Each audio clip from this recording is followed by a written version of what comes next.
ओम गम गणपतये नमः। नमस्कार दोस्तों, एक बार फिर से स्वागत है आपका हमारे YouTube चैनल अद्भुत गाथा पर। दोस्तों, गणेश उत्सव का त्योहार चल रहा है, तो ऐसे में इस पवित्र पावन बेला में आज हम श्रवण करेंगे विघ्नहर्ता श्री गणेश भगवान की बहुत ही विशेष और दुर्लभ कथा।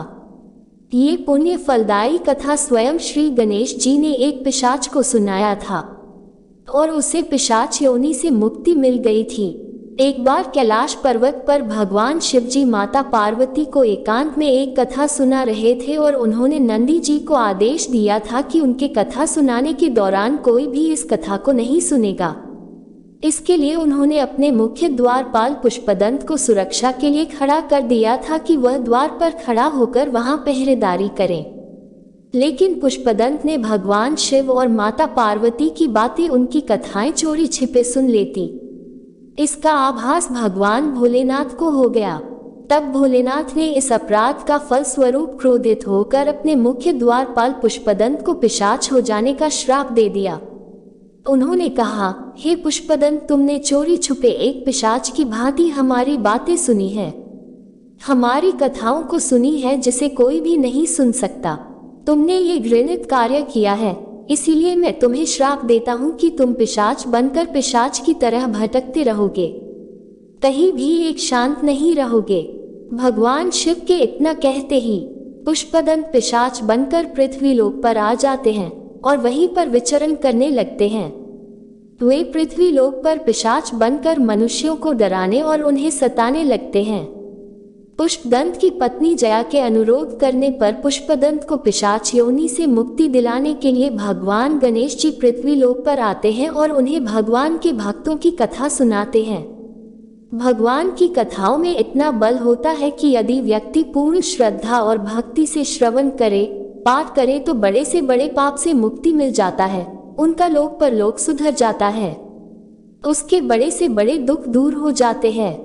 मंगल मूर्ति श्री गणेश अंधन को आंख देते हैं, कुलीन को काया देते हैं, बाजन को पुत्र देते हैं और निर्धन को माया देते हैं, सभी मनोकामनाओं को पूर्ण करते हैं। जो भी मनुष्य भगवान श्री गणेश की कथाओं को श्रद्धा पूर्वक सुनता है, उसके जीवन में सुख, शांति, समृद्धि बनी रहती है। उसके जीवन में कभी ऐश्वर्य की कमी नहीं होती, क्योंकि मंगल मूर्ति गजानन महाराज रिद्धि एवं सिद्धि के दाता है। तो चलिए सुनते हैं ये पवित्र पावन कथा। आप सभी भक्तगण भी इस मनोकामना पूर्ण करने वाली कथा को पूरा और प्रसन्नचित मन से सुनिएगा। दोस्तों, इससे पहले हम कथा शुरू करें, आपसे अनुरोध है, यदि आपने अब तक हमारे चैनल अद्भुत गाथा को सब्सक्राइब नहीं किया है तो कृपया सब्सक्राइब कर लीजिए, लाइक करिए और हाँ, बेल आइकॉन दबाना मत भूलिएगा। आपका ये छोटा सा प्रयास हमारे लिए बहुत महत्व रखता है। तो चलिए श्री गणेश जी के चरणों में नमन करते हुए कथा का आरंभ करते हैं। प्राचीन समय की बात है। दक्षिण भारत की तुंगभद्रा नदी के तट पर एक नगर में आत्मदेव नामक एक व्यक्ति रहता था, जो सभी वेदों में पारंगत था। उसकी पत्नी का नाम धुंधली था। धुंधली बहुत ही सुंदर लेकिन स्वभाव से क्रूर और झगड़ालू थी। घर में सब प्रकार का सुख था, लेकिन वह व्यक्ति अपनी पत्नी से तो दुखी था ही, साथ ही साथ उसे कोई संतान नहीं था, इसीलिए वह बहुत दुखी रहते थे। संतान प्राप्ति के लिए आत्मदेव ने बहुत प्रयास किए पर कोई सफलता नहीं मिली। अंततः उसने आत्महत्या करने का निश्चय कर लिया। आत्मदेव वन की ओर निकल गए। रास्ते में उन्हें एक महात्मा जी मिले। आत्मदेव उस महात्मा के सामने रोने लगे। महात्मा ने उनके दुख का कारण पूछा।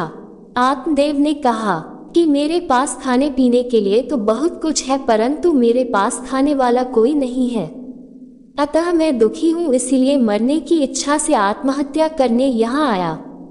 संतान के लिए मैं इतना दुखी हूँ कि सब कुछ सुना सुना लगता है। हे मुनिश्रेष्ठ, मेरा तो भाग्य इतना खराब है कि मैं जिस गाय को पालता हूँ वह भी बाज हो जाती है, जो पेड़ लगाता हूँ वह भी फलता फूलता नहीं है, मैं बहुत अभागा हूँ। ऐसा कहकर आत्मदेव फूट फूट कर रोने लगा। महात्मा जी ने कहा, तुम्हारे कोई संतान नहीं है, ये तो ईश्वर की कृपा है, जिससे कोई संतान नहीं होती तो वह सभी ऋणों से मुक्त होता है। अतः ब्राह्मण, तुम लालसा का मुंह त्याग दो क्योंकि पुत्र की कामना से धन की संसार की भी इच्छाएं जाएगी और तुम परमात्मा से दूर हो जाओगे। प्रतिकूलता में भी जो परमात्मा की कृपा का अनुभव करता है वही सच्चा वैष्णव भक्त है, उसी की सद्गति है। आत्मदेव ने कहा है, महात्मा आपके उपदेश से मेरे मुक्ति नहीं होगी। मुक्ति के लिए तो पुत्र ही चाहिए। महात्मा जी मुस्कुराए और बोले, शास्त्रों में लिखा है कि पुत्र से मुक्ति नहीं है। जो मनुष्य परमात्मा के लिए जीते हैं और तन मन धन से परमात्मा के लिए पूर्ण समर्पित है, वही मुक्ति है। आत्मदेव ब्राह्मण दुखी होकर बोले, मेरे मरने के बाद मेरा पिंडदान कौन करेगा, और पिंडदान नहीं होगा तो मैं अनेक योनियों में भटकता रहूंगा। अतः कृपा करके आप मुझे संतान प्राप्ति का कोई उपाय बताइए। महात्मा जी बोले, ये शरीर ही पिंड है, उसे परमात्मा को अर्पित करना ही पिंडदान है। श्राद्ध करने से पितर प्रसन्न होते हैं, पर मुक्ति संभव नहीं है। मुक्ति के लिए तो एक ही मार्ग है और वो है सत्कर्म। स्वयं अपने द्वारा ही अपने आत्मा का संसार समुद्र से उद्धार करें। महात्मा की बहुत समझाने पर भी आत्मदेव को महात्मा के वचन ना सुहाए और उन्होंने कहा, महात्मा जी मुझे तो आप पुत्र दे दीजिए, नहीं तो मैं आपके सामने ही प्राण त्याग दूंगा, जिसका दोष आपको ही लगेगा। आत्मदेव के हठ एवं बार आग्रह को देखकर महात्मा जी ने उसे एक फल देते हुए कहा, इसे तुम अपनी पत्नी को खिला देना, इससे उसके एक पुत्र होगा, लेकिन तुम्हारी स्त्री को 1 साल तक सात्विक जीवन जीना होगा। यदि वह ऐसा करेगी तो बालक शुद्ध स्वभाव वाला होगा। आत्मदेव खुशी खुशी फल लेकर लौटा और अपनी पत्नी को दिया। आत्मादेव की पत्नी धुंधली ने फल को नहीं खाया, बल्कि वो सोचने लगी, अरे गर्भावस्था में तो भारी कष्ट उठाना पड़ेगा, झंझट ही झंझट है। मैं बालक का लालन पालन कैसे करूंगी, और इस फल के रूप में सुखदेव जी जैसा बालक आ गया। तब तो 12 वर्ष तक गर्भवती रही तो मैं तो मर ही जाऊंगी। धुंधली ने अपनी छोटी बहन से सारी बात कही तो उसने एक उपाय बताया कि मैं गर्भवती हूँ, मुझे बालक होने वाला है, तो ऐसा करती हूँ कि मैं तुम्हें अपना बालक दे दूंगी। तुम आज से ही गर्भवती होने का नाटक करो और यह फल गाय को खिला दें। इससे महात्मा जी का भी पता चल जाएगा कि इस फल में कितनी शक्ति है। इस तरह से योजना अनुसार धुंधली अपने मायके चली जाती है और वहां पर समय बीतने पर धुंधली अपनी बहन का पुत्र ले आई और पति को बोला कि मुझे बेटा हुआ है। बड़ा भारी उत्साह मनाया गया, नामकरण संस्कार हुआ। स्वयं का नाम आत्मदेव था तो उसने बेटे का नाम ब्रह्मादेव रखने का सोचा, पर धुंधली झगड़ गई और बोला, बेटा मेरा है तो नाम आप कैसे रखेंगे। आत्मदेव बोले, भाई तू ही रख ले। उसने कहा, मेरा नाम धुंधली है तो मेरे बेटे का नाम धुंधकारी होगा। धुंधली ने गाय को जो फल खिलाया था उसके 2 महीने पश्चात ही गाय के गर्भ से मनुष्य का बालक पैदा हुआ, जिसे कान बड़े बड़े थे, जिस वजह से आत्मदेव ने उसका नाम गोकर्ण रखा। अब दोनों बड़े होने लगे। धुंधकारी दुष्ट प्रवृत्ति का था और गोकर्ण बड़ा ही सात्विक प्रवृत्ति का था।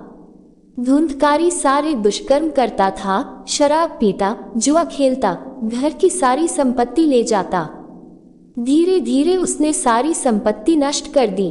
दोस्तों, इसीलिए तो पुरानी कहावत है, पूत कपूतों को धन साँचे, पूत सपूतों को धन साँचे। अर्थात अगर पुत्र दुष्ट है तो आपके खून पसीने की कमाई सब बर्बाद कर देगा, और अगर पुत्र सबूत है तो खुद मेहनत करके अर्जित धन को और बढ़ाएगा। इधर एक दिन धुंधकारी ने आत्मदेव की भी पिटाई कर दी। पुत्र के दुराचार को देखकर आत्मदेव को बहुत दुख हुआ। उसने सोचा, इससे तो अच्छा पुत्रहीन होना ही था। पिता के दुख को देखकर गोकर्ण ने कहा, पिताजी यह संसार दुख रूपी है तथा मोह से बनने वाला है। संसार में सिर्फ भागवत प्रेम रखकर ही हम सुखी हो सकते हैं। अतः पुत्र मोह त्याग कर भगवत गीता का पाठ करिए, तभी मनुष्य जन्म सफल होगा। हे पिताजी, अब धुंधकारी की गतिविधियों की तरफ ध्यान न देकर वन में जाकर प्रभु की आराधना करें। गोकर्ण की बात समझकर पुत्र मोह त्याग कर आत्मदेव गंगा किनारे आ गए। भागवत का रोज पाठ करते करते उसी जीवन में उन्हें श्री कृष्ण की प्राप्ति हो गई और वे भगवान में विलीन हो गए। आत्मदेव के चले जाने के बाद एक दिन धुंधली भी पुत्र के उपद्रव से दुखी होकर कुएं में जा गिरी और उसकी मृत्यु हो गई। इधर गोकर्ण तीर्थ यात्रा के लिए निकल गए। खुली छूट मिलने के कारण अब धुंधकारी 5 वेश्याओं को घर ले आया। उन वेश्याओं की मांगों को पूरा करने के लिए वो डाका डालता, शराब पीता, जुआ खेलता। इनकी मांगों को पूरा करते करते एक दिन धुंधकारी ने राजा के महल से चोरी कर लिया। वेश्याओं ने सोचा कि यदि यह जीवित रहा तो एक ना एक दिन हम सब पकड़े जाएंगे, अतः इसे मार ही डाले तो अच्छा रहेगा। ऐसा सोचकर रात को उन्होंने सोते हुए धुंधकारी को रस्सी से कसकर बांध दिया और जलते हुए अंगारे उसके मुख में डालकर उसे तड़पा तड़पा कर मार डाला। फिर उसके शरीर को वही धरती में गाड़ दिया। धुंधकारी अपने कुकर्मों के कारण भयंकर प्रेत हुआ। गोकर्ण को जब अपने भाई की मृत्यु की बात पता चली तो गोकर्ण ने गया में जाकर अपने भाई का श्राद्ध किया, पर उसका उद्धार नहीं हुआ। अब धुंधकारी अनेक रूप बनाकर गोकर्ण को डराने लगा। गोकर्ण इतने गायत्री मंत्र का जाप करते थे कि वो उनके पास नहीं आ सकता था। एक दिन गोकर्ण ने पूछा, तू कौन है? धुंधकारी ने कहा, मैं तुम्हारा भाई धुंधकारी हूँ। हे भाई, तुम दयालु हो, मुझे इस प्रेत योनि से मुक्ति दिलाओ, मैं बहुत कष्ट में हूँ। गोकर्ण बोले, अरे मैं तो तेरा गया में पिंडदान कर दिया, फिर भी तेरा उद्धार नहीं हुआ। धुंधकारी बोला, मैंने जितने दुष्कर्म किए हैं, गया के पिंड से मेरा उद्धार होने वाला नहीं है, और कोई उपाय सोचो। गोकर्ण ने सभी विद्वानों को बुलाकर पूछा, पर कोई उपाय नहीं निकला। अब गोकर्ण ने सूर्यदेव को नमन किया और कहा, आप सब कर्मों के साक्षी है।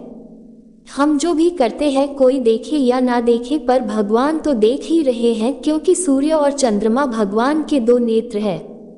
आप किसी से कोई चोरी बचा सकते हैं, पर सूर्य और चंद्र से नहीं। ये ही भगवान के यहाँ गवाही देते हैं आपके कर्मों का। तो सूर्यदेव से गोकर्ण ने पूछा, आप इसके साक्षी हैं, आप ही बताएं इसका उद्धार कैसे होगा। सूर्यदेव ने कहा, इसको भागवत सप्ताह सुनाओ, तभी इसकी मुक्ति संभव है, दूसरा कोई उपाय नहीं। गोकर्ण ने भागवत सप्ताह का आयोजन किया। प्रेत तो हवा के रूप में होता है। धुंधकारी सोचने लगा, कहाँ इसे कहाँ बैठाऊं। तभी वहां एक 7 गांठ का बांस रखा था, उसी में छिपकर वो प्रेत बैठ गया।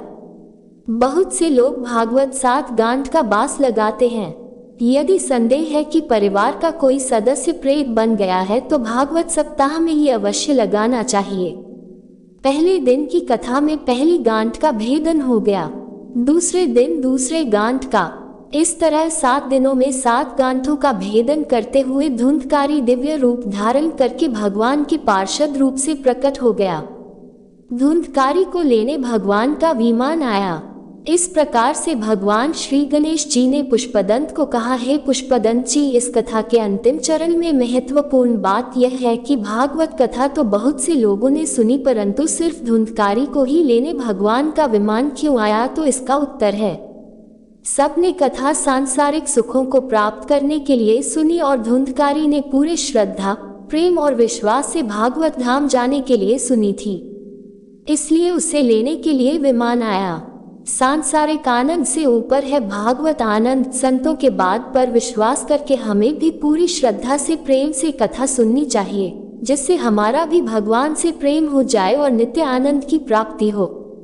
दोस्तों, भगवान गणेश के मुख से भगवान के भक्तों की कथा सुनाकर पुष्पदंत जी पुनः अपने पिशाच रूप से मुक्ति पा लेते हैं और वह पहले की भांति पुष्पदंत बन जाते हैं और हर्षोल्लास के साथ भगवान गणपति को नमस्कार करते हैं और अपने प्रभु भगवान शिव शंभू की सेवा में पुनः चले जाते हैं। भगवान शिव शंकर ने भी उनका आदर पूर्वक सम्मान किया और उन्हें गले लगाया और जगत में उनका नाम अमर होने का आशीर्वाद दिया। प्रेम से बोलिए गौरी पुत्र गणेश की जय। आशा करते हैं आपको आज की वीडियो अत्यंत पसंद आई होगी। यदि इस कथा को कहते हुए मुझसे कोई त्रुटि हुई है तो आप सबसे हाथ जोड़कर क्षमा प्रार्थी हूँ। आशा करती हूँ आपको इस वीडियो से बहुत कुछ सीखने एवं जानने को मिला होगा।